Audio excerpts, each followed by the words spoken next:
ঘড়িতে বাজে 7টা, 7:30টায় আমার এমআরও কাউন্টার আজকে রিপোর্টিং। আজকে ডাক্তার দেখবে, রিপোর্ট সংক্রান্ত আজকে কথাবার্তাও বলবে। ভীষণ টেনশন হচ্ছে, সারা রাত ঘুমায়নি। ভোরবেলা অনেক কষ্ট করে গৌতম একটু ঘুম পাড়িয়েছিল আমাকে, তা হয়তো 1 ঘন্টা ঘুমিয়েছি। কি বলবো কিছু বুঝতে পারছি না। তো ঠাকুরের নাম নিয়ে যাই, দেখি কি হয়, তারপর তোমাদের এসে সবটা জানাচ্ছি। তো গতকাল আমার ডাক্তার দেখানোর ছিল সকালবেলা। গতকাল আমি ভিডিওটা শুরু করেছিলাম, কিন্তু আস্তে আস্তে সময়টা এত খারাপ হয়ে গেছিলো আমাদের। কালকের দিনটা আমাদের ভীষণ একটা খারাপ সময় গেছে কালকের দিনটা। তো আর আমি ভিডিও কন্টিনিউ করিনি। মনমা ডাক্তারখানা থেকে ফেরার পর থেকে আর ভিডিও করা হয়নি। তো আজকে তোমাদের সামনে চলে এলাম। তো কিছু কথা তো তোমাদের শেয়ার না করলে তোমরাও জানতে পারবে না। সবাই কমেন্টস করছো, দিদিভাই তুমি কেমন আছো। অবশ্যই এই কমেন্টসের অ্যান্সারটা তোমরা অনেক পরে পাবে। যতক্ষণ আমি কলকাতায় যাব হয়তো ভিডিওগুলো শেয়ার করা হবে না। তো আজকেরও আমাদের সকালবেলা আমি আর গৌতম সিএমসিতে গেছিলাম। গিয়ে টুকিটাকি অনেক কাজ ছিল সিলভার গেটে। কালকেরও অনেকটা সময় আমরা সিলভার গেটে কাটিয়েছি, আজকেরও অনেকটা সময় সিলভার গেটে কাটিয়ে এখন আপাতত একটু মনে শান্তি এসেছে। সকালের অনেকটা সময় সিএমসিতে কেটে গেছে, ব্রেকফাস্ট করা হয়নি, আর তাই একেবারে লাঞ্চ করছি। লাঞ্চে আছে গরম গরম ভাত, উচ্ছে আলু মাখা, বেগুন ভাতে আর ডিমের ঝোল। গতকাল বেশিরভাগ সময়টাই হসপিটালে কেটে গেছে, সারাদিন ঠিকমতো দুজনের খাওয়াই হয়নি। আর কাকিমা তো আমের পর আম দিয়ে যাচ্ছে, আম কেটে দিয়েছে গৌতম খাওয়ার জন্যে। বেদানা এনেছিল গৌতম, সেগুলোও ছাড়িয়ে দিয়েছে, নালে ফলগুলো সব পচে যাবে। বিকালের কফি নিয়ে জমিয়ে আড্ডা হচ্ছে, আর এর সাথে আলাপ হয়েছে। তোর নামটা একটু বল। শ্রেয়া। শ্রেয়া, শ্রীনো বলতে পারে। শ্রেয়ার সাথে এখানে এসেই আলাপ হয়েছে। শ্রেয়া আবার মানে কি বলবো, আমার ভিডিও দেখেই শুভমে এসেছে। এখন জমিয়ে আড্ডা চলছে, গল্প চলছে, তার সাথে কফিও খাওয়া হচ্ছে। কফি আবার ভালো লেগেছে, কাকু বানিয়েছে। আর কদিন ধরে তো কাকিমার কথা খুব বলছি আমি, কদিন ধরে আমি শুধু কাকিমা কাকিমা বলছি। এই হচ্ছে আমার কাকিমা। কাকিমা একটু তাকাও, কাকিমা একটু তাকাও, এই হচ্ছে আমার সেই কাকিমা। হ্যাঁ, কদিন ধরে তো তোমাদের সাথে শেয়ার করছি। মানে এইখানে কাকিমাকে পেয়ে আমার মনে হচ্ছে আমি আমার গার্জেন পেয়ে গেছি মাথার উপর। কাকু কাকিমার হাত যেভাবে আমার উপর রয়েছে। একটু বেশি বলছি। হ্যাঁ, না একদম না, একদম না, একদম না, একদম না। তোমাদের তো শেয়ার করবো একটু পরে যে কাকিমা আজকের আমার জন্য যা করেছে কাকু কাকিমা, মানে বলার মতো না, নাহলে কেঁদে কেঁদে আমাকে কলকাতায় ফিরতে হতো। তো সবাই একসাথে বেরিয়ে পড়েছি, দল বল বেঁধে ঘুরতে যাচ্ছি। কাকিমার আজকে এই স্টিচ, এইখানে গলায় স্টিচ হয়েছিল, অপারেশন হয়েছিল, একটা রিমুভ হলো আছে কাকিমার। কাকিমা ভীষণ স্ট্রং, একদম।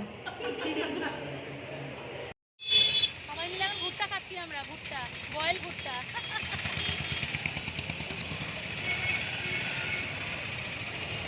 ভালো গেছে। সামনে গরম গরম মোমোর প্লেট। হেঁটে হেঁটে খুব ক্লান্ত আমরা। এই শ্রেয়া মোমো ছাড়া চলবে না, মোমোই হচ্ছে ওর এনার্জি। ওর এনার্জি বুস্টিং করা হচ্ছে, মোমো খাওয়ানো হচ্ছে। অবশ্য এটা শ্রেয়া কিন্তু আমাদের খাওয়াচ্ছে, তাই তো শ্রেয়া? কোনো ব্যাপার না, একটা মিনিট নিয়ে নেন। আমার শেষে আইসক্রিম না খেলে তো হবে না, তাই আমরা সব সফটই নিয়ে নিয়েছি। কাকিমা খেলো না, গৌতম খেলো না, কিন্তু আমরা তো পারবো না না খেয়ে। ফিরে একটু রুটি করে নিলাম দুজনে মিলে, আমি আর গৌতম। আমি বেলে দিলাম, গৌতম রুটি ভেজে নিল। রাতের খাবার খাবো। আর মানে আর তোমাদের সাথে কথা বলাই হচ্ছে না, এই টুকটাক সবার সাথে কথা বলতে বলতে সময় কেটে যাচ্ছে। তারপর তোমাদের ডিটেলসটা শেয়ার করছি, একটু খেয়ে নিই। কারণ গৌতম বিকাল থেকে কিচ্ছু ঠিকমতো খায়নি। আমরা তাও তো ঘুরলাম, একটু আইসক্রিম এটা ওটা খেয়েছি, গৌতম একদম কিচ্ছু খায়নি। কাকিমা আবার সেই আম দিয়ে গেছে আমাদের খাওয়ার জন্যে। তাও তো সে নেবো না, তাও জোর করে আবার একটা দিয়ে গেছে। এদিকে গৌতমবাবু রুটি নিয়ে নিচ্ছে খাওয়ার জন্যে। সকালে ডিমের তরকারি রয়েছে, রাতের ডিনারে রুটি আর ডিমের তরকারি। ঝোল তো গড়ি এদিক থেকে ওদিক পালিয়ে যাচ্ছে, তার আগে তাড়াতাড়ি খেয়ে নিই। ছুরি দিয়ে আম গেঁথে আমাকে খাওয়াচ্ছে, যেটা সকালে বলবো বলবো করে আর বলা হয়নি। এখন তো বলতে বলতে প্রায় ঘুমাবার সময় হয়ে গেছে রাতে। তো গতকাল আমি বলেছিলাম যেহেতু আমার ডাক্তার দেখানোর ডেট ছিল, রিপোর্টগুলো দেখে ডাক্তার আমাদের জানাবে যে কি প্রবলেম বা ওটিটা হবে কি হবে না। তো গতকাল আমরা ডাক্তারের কাছে গেছিলাম এবং রিপোর্ট যেটা দেখেছে ডাক্তার, স্প্লিনের স্পটটা রয়েছে এবং সেটা মাল্টিপল স্পট এবং তার জন্য বায়োপসি করতে হবে ইমিডিয়েটলি। এবং ডাক্তার এখন বলছেন যে হার্নিয়ার অবস্থাটা যেহেতু ভালো নয়, সুতরাং সার্জারিটাও করতে হবে, তার সাথে সার্জারির দিন বায়োপসিটাও করতে হবে স্প্লিনের।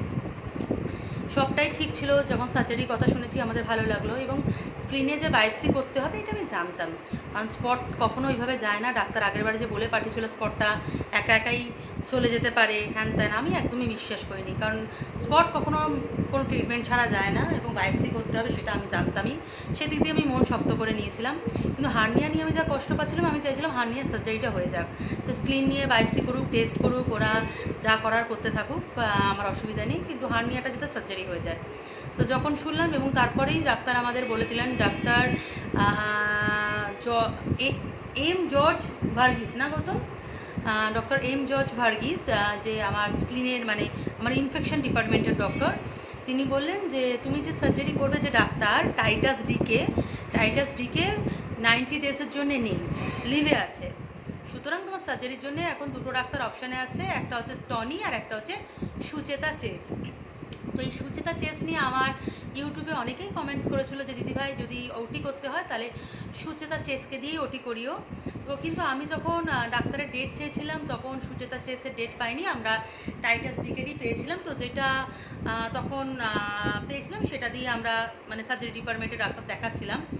তো এবার উনি যখন বললেন যে কাউন্টার থেকে সুচেতা চেসের একটা অ্যাপয়েন্টমেন্ট নিয়ে ইমিডিয়েটলি ডাক্তারের সাথে কথা বলে আমরা বলি যে ওটির সাথে বায়োপসিটা করা যাবে কি না সেটা কনফার্ম করার জন্য উনি বলে দেন আমাদের ইনফেকশনের ডাক্তার। তো আমরা যথারীতি কাউন্টারে যখন আমরা অ্যাপয়েন্টমেন্ট নিতে যাই, ওরাও এক কথা বলে যে টাইটাস ডিকে নেই, 90 দিনের জন্য উনি লিভে আছে, ওনার ডেট শো করছে না, কিন্তু আমরা এখান থেকে সুচেতা চেসের অ্যাপয়েন্টমেন্ট তোমাকে দিতে পারবো না, বিকজ তোমার ডাক্তার পুরো চেঞ্জ হচ্ছে তার জন্যে।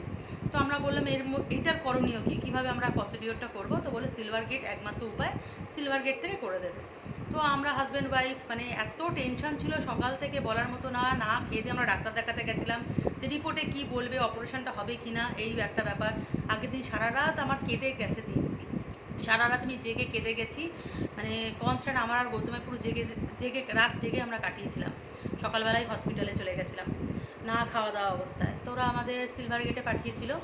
সিলভার গেটে যেতেই নানা রকম ব্যাপার দেখলাম। আমি ফার্স্ট টাইম সিলভার গেটে গেলাম, যেহেতু আমি অনলাইন অ্যাপয়েন্টমেন্ট করে আসি, তো আমার কখনো সিলভার গেটে যেতে হয়নি।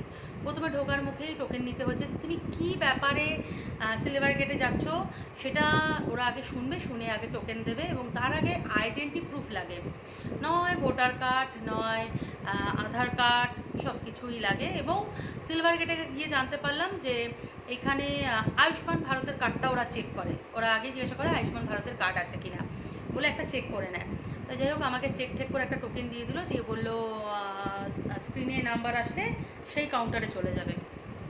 যথারীতি টোকেন নিয়ে বসে থাকলাম, যেই টোকেন নাম্বার আসলে সেই কাউন্টারে গেলাম, কাউন্টার নাম্বার 3-তে গেলাম। 3-তে যেতে ওরা বললো যে এটা আমরা করতে পারবো না, তুমি আবার টোকেন কাটো এবং ক্যাশ কাউন্টারের টোকেন কেটে ক্যাশ কাউন্টারে যাও।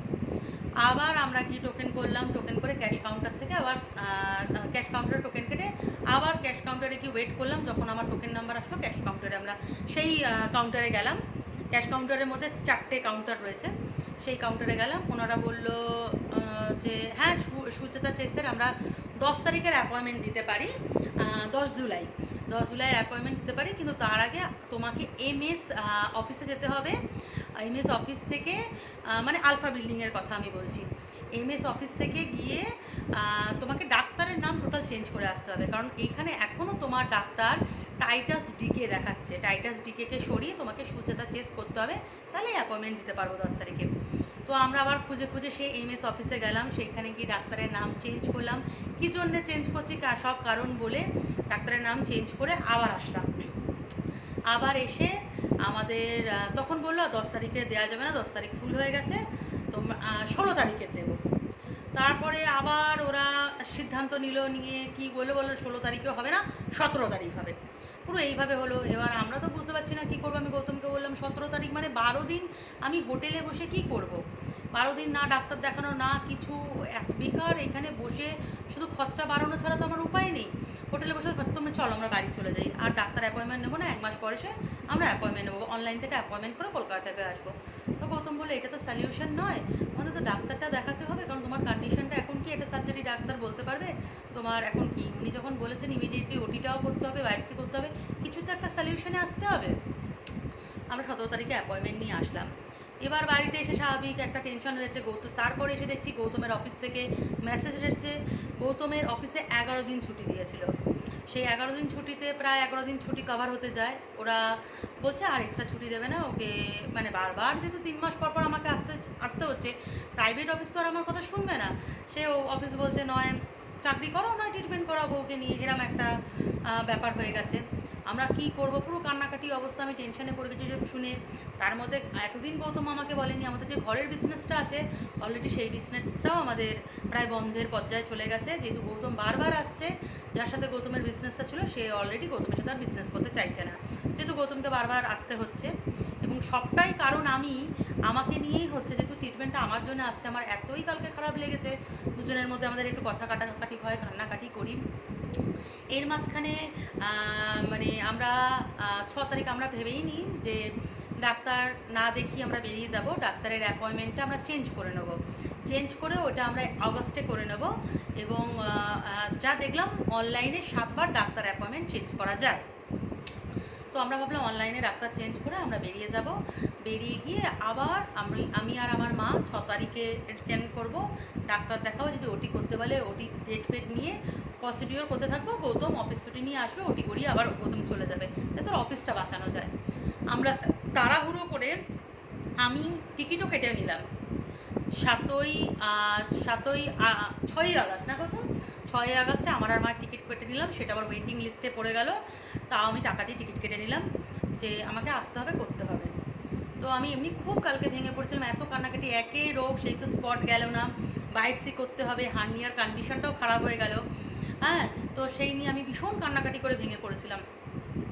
তো বাগবাজারে যে দাদা বৌদির কথা বলি, যাদের এই হোটেলে আমার ভিডিওর মাধ্যমে যাদের আলাপ হয়েছে আমার তার সাথে, হ্যাঁ, মানে তারাও কনস্ট্যান্ট আমাকে ফোন করে তারাও নানাভাবে হেল্প করার চেষ্টা করছিল যে কীভাবে অ্যাপয়েন্টমেন্টটা আগানো যায়। তো কোনোভাবেই কিছু করতে পারেনি, তারাও বেচারা ফেড আপ, তারাও বারবার চেষ্টা করেছে, বারবার খোঁজ খবর নিচ্ছে, এরকম একটা অবস্থা। তারপর এখন রিসেন্ট যে আমি কাকিমার কথা বললাম, আজকে যে কাকিমাকে দেখালাম, কাকিমারা প্রায় 9 সাল থেকেই এখানে ডাক্তার দেখাচ্ছে, প্রচুর অপারেশন ভেলোরে হাজব্যান্ড ওয়াইফের হয়েছে। তো কাকিমা হঠাৎ গৌতমকে এসে বললো, কাকিমা ভীষণ স্নেহ করেন আমাকে এবং গৌতমকে, কাকিমা এসে বললো, আমাকে বোঝানো হচ্ছে কান্নাকাটি করো না, কালকে সকালে কাকু একবার গৌতমকে নিয়ে ভেলোরের যে সিএমসি যে প্রিন্সিপাল আছে তার সাথে কথা বলাবে, আশা করি ডাক্তারের ডেটটা চেঞ্জ করা যেতে পারে। তো আমরা একটু সত্যি খুশি হয়েছিলাম। তারপর আজকে যথারীতি কালকে তো ওইভাবেই আমাদের না খেয়ে দিয়ে কেঁদেই দিন গেছে, কী করবো বুঝতে পারছিলাম না, এমন একটা সিচুয়েশান। আজকে সকালে গৌতম আর কাকিমার আজকে ডাক্তার দেখাবার ছিল, কাকিমা যেহেতু একটা ওটি হয়েছে, আজকে একটা চেক আপ ছিল। তো এই বয়স্ক ভদ্রলোক এবং ভদ্রমহিলা নিজেরাই অসুস্থ, নিজেদের অপারেশন হয়েছে, 8টার সময় গৌতমকে নিয়ে মানে সিএমসি সিলভার গেটে গেলেন, প্রিন্সিপালের সাথে দেখা করলেন, অনেক দৌড়াদৌড়ি করার পর আমার ডেটটা চেঞ্জ করানো হলো। আমাকে একবার যেতে হয়েছিলো, ফিজিক্যালি প্রেজেন্ট থাকতে হয়েছিলো, ওরা দেখতে চেয়েছিলো পেশেন্টকে, আমাকেও যেতে হয়েছিল। তো আমার 17 তারিখের ডেটটা এই সোমবার মানে 7 তারিখে হয়েছে। একটু শান্তি পেয়েছি, অ্যাটলিস্ট ডাক্তারকে দেখাতে পারবো, ডাক্তারের কাছে ওপিনিয়ন নিতে পারবো কী অবস্থায় আছে আমার শরীরের কন্ডিশন সেটা। তো যাই হোক, তারপর আজকে সকাল থেকে একটু আমাদের মুডটা আমার আর গৌতমে ফ্রেশ, নাহলে আমরা তো ভেবেছিলাম ডাক্তার না দেখিয়ে আমাদের রিটার্ন যেতে হবে, এবং সেটা কতটা রিস্কি হবে সেটা বুঝতে পারছিলাম না, কারণ স্প্লিনের অবস্থা আমার যথারীতি খারাপ হয়ে গেছে, এবং মানে ওটা তাড়াতাড়ি বায়োপসি না করলে ওদের ট্রিটমেন্টও শুরু হবে না, এরম একটা অবস্থা। আর হার্নিয়ার তো ছেড়েই দাও, তোমাদের কোনো সময় আমার পেটটা যাতে যদি পারি দেখাবো আমার হার্নিয়ার পজিশনটা কত ভয়ানক হয়েছে। আরেকটা কথা বলবো, আমি জানি না কতটা ঠিক কতটা ভুল, আমি গতবার যখন এসে ডাক্তারকে দেখিয়েছিলাম, তো আমার 3টে জায়গা আমি তোমাদের শেয়ার করেছিলাম, আমার 3টে অর্গানে প্রবলেম ধরা পড়েছিল সিটি স্ক্যানে, এক হচ্ছে কিডনি, এক হচ্ছে লিভার, এক হচ্ছে স্প্লিন। তার মধ্যে স্প্লিনের সমস্যাটা বেশি ছিল এবং লিভারের সমস্যাটা বেশি ছিল। তো আমাকে 2টো ডাক্তারকে রেফার করা হয়েছিল, একটা লিভার একটা স্প্লিন। তো আমার লিভারের ডাক্তার তখন বলেছিল ওটিটা করা যাবে, লিভারের অবস্থা এখন অতটা খারাপ নয়, কিন্তু পরবর্তীকালে একটা লিভারে ড্যামেজ হওয়ার একটা ইয়ে আছে, সেটা ঠিক আছে, কিন্তু এই মুহূর্তে ওটি করা যাবে। এবং তখন লিভারের ডাক্তার বারবার বলেছিল যে হার্নিয়ার অবস্থাটা ভালো নয়, হার্নিয়াটা সার্জারি করে স্প্লিনের একটা বায়োপসি এই মুহূর্তেই করে নেওয়া হোক। কিন্তু আমার ইনফেকশনের ডাক্তার সেটা শুনতেই চায়নি, এবং আমার সার্জারির ডাক্তার তো আরোই শুনতে চায়নি, কারণ সার্জারি ডাক্তারের বক্তব্য ছিল ইনফেকশনের ডাক্তার যা ডিসিশন নেবে সেইটাই হবে। তো আমার ইনফেকশনের ডাক্তার তখন বললো না, এখন কিচ্ছু করা যাবে না, তুমি 3 মাসের মধ্যে বাড়ি যাও, 3 মাস পর আসো, আশা করি 3 মাসে এরমও হতে পারে স্পটটা চলে যেতে পারে, তাহলে তোমাকে কিছুই করতে হবে না, শুধু ওটি করতে হবে, শুধু হার্নিয়ার ওটিটা হবে। আর যদি স্পটটা থেকে থাকে তখন স্পটের ট্রিটমেন্ট আলাদা হবে। সেই 3 মাস আমি গেলাম, রোগটাকে বাড়ালো কোনো মেডিসিন না, কিছু না, আমার হার্নিয়ার পজিশনটা আরও খারাপ হয়ে গেছে, স্প্লিনের অবস্থাটাও ভালো নেই।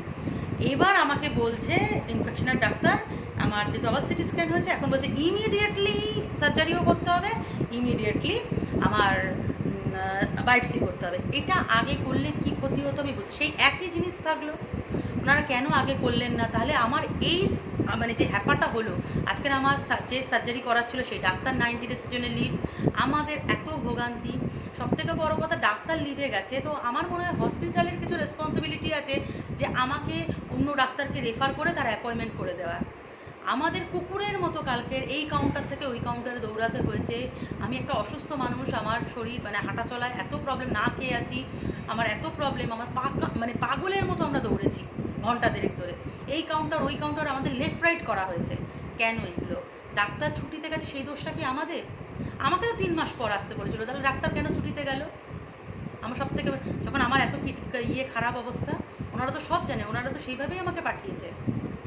আর ওটিটা যদি আগে হয়ে যেত তাহলে আমার এতটা প্রবলেম হতো না, আমি এতটা সাফার করতাম না। আজকে আমাকে 3 মাস দেখতে গিয়ে আরও আমার স্প্লিনের অবস্থা খারাপ হলো, এবং এই হার্নিয়ার পজিশনটা আরও ক্রিটিক্যাল হয়ে গেল। এই মুহূর্তে আমাদের থাকতে হবে, ওটি করতে হবে। এখন আমি জানি না সুচেতার চেষ্টা সোমবার দেখালে আমাকে ওটির টাইম দেবে কি না, কিচ্ছু জানি না। যাই হোক, এই গাফিলতিটা কার আমি জানি না, বা আমার কপালের দোষ কিনা সেটাও আমি জানি না, কারণ আমার কপাল তো একদম সোনায় বাঁধানো কপাল, আমি জানি না। না, আমার কোনো ক্ষেত্রে মনে হচ্ছে এটা, কিন্তু আমি তো দোষ দেবো ভেলোর মানে সিমসি হসপিটালের গাফিলতি। একটু যদি ওরা মাথা ঠান্ডা করে ভেবে চিনতে তখন যদি একটু টাইম নিয়ে ব্যাপারটা দেখতো, তাহলে বা কোনো একটু মেডিসিন দিত বা কিছু দিত, তাহলে স্প্লিনের এত স্পটটা, মাল্টিপল স্পটটা মানে এত হতো না, বা এখন এই মুহূর্তে তারা তড়িঘড়ি করতে হতো না, বা আমার হার্নিয়াটা সে সময় সার্জারি করলে হার্নিয়ার পজিশনটা এত ক্রিটিক্যালও হতো না। তো দেখা যাক কি হয়, এটা আস্তে আস্তে আমি ডাক্তার যখন আমার সোমবার দেখলে আমি সবটা জানাতে পারবো। তো এইটুকুই জানাবার জন্য তোমাদের সাথে শেয়ার করলাম, কারণ সবটাই তোমাদের সাথে একটু একটু শেয়ার করছি, এটাও জানিয়ে দিলাম। কোথাও আমাকে অনেকে কমেন্টস করে যে দিদিভাই সিএমসি ভেলোর হয়তো আর আগের মতো নেই, যারা অনেক দিন ধরে ট্রিটমেন্ট করছে তারা কিন্তু লেখে। তো আমার কোথাও যেন এবার এইটা দেখে আমার মনে হলো যে সত্যি হয়তো আগের মতো হয়তো, যেটা আমরাও শুনে এসেছি খুব ভালো, খুব কেয়ারিং, কিন্তু বেশিরভাগ তামিল যে স্টাফগুলো রয়েছে, একদম পুরো তামিল স্টাফ, তাদের ব্যবহার খুবই রুড। ইভেন আজকেরও একটা স্টাফ এত খারাপ ব্যবহার করছিল, মানে আমার সাথে কাকুটা আমাকে হেল্প করতে হয়েছে, কাকুকে মানে সবার সামনে অপমান করছিল, চিৎকার চেঁচামেচি আঙুল দেখিয়ে কথা বলছিল, আমার খুব খারাপ লেগেছে। কিন্তু আবার অন্য একটা স্টাফ এত ভালোভাবে আমার অ্যাপয়েন্টমেন্টটা করিয়ে দিল, আমার 17 তারিখটা 7 তারিখ করে দিল, মানে সবাই সবার মতো। আমি বুঝতে পারি না যে আসলে মানুষের মানে কে কেমন সেটা তো বলা মুশকিল, কিন্তু আমি দেখছি যারা খুব তামিল ভাষীগুলো হয় না, তারা একদম ভালো হয় না। তাও এই মানে অন্য মানে পাঞ্জাবি হোক, মানে নন বেঙ্গলি হোক, অন্য কাস্টের তাও ঠিক আছে, কিন্তু এই একদম খুব তামিলগুলো খুব বাজে বিহেভ করে, খুব রুড, যারা হসপিটালে রয়েছে। হয়তো আমি ভুল হতে পারি, জানি না। তো যাই হোক, সেটাই জানানো হলো। আগামী দিনগুলো আমার কীভাবে কাটবে আমি জানি না। তো এইটুকুই জানালাম, তোমরা সবাই ভালো থেকো, আর কথা বাড়াবো না, অনেকটা লেন্দি ভিডিও হয়ে যাচ্ছে। তো চল, বাই, গুড নাইট, ভালো করে মানে থেকো, তোমরা সুস্থ থেকো বাবা।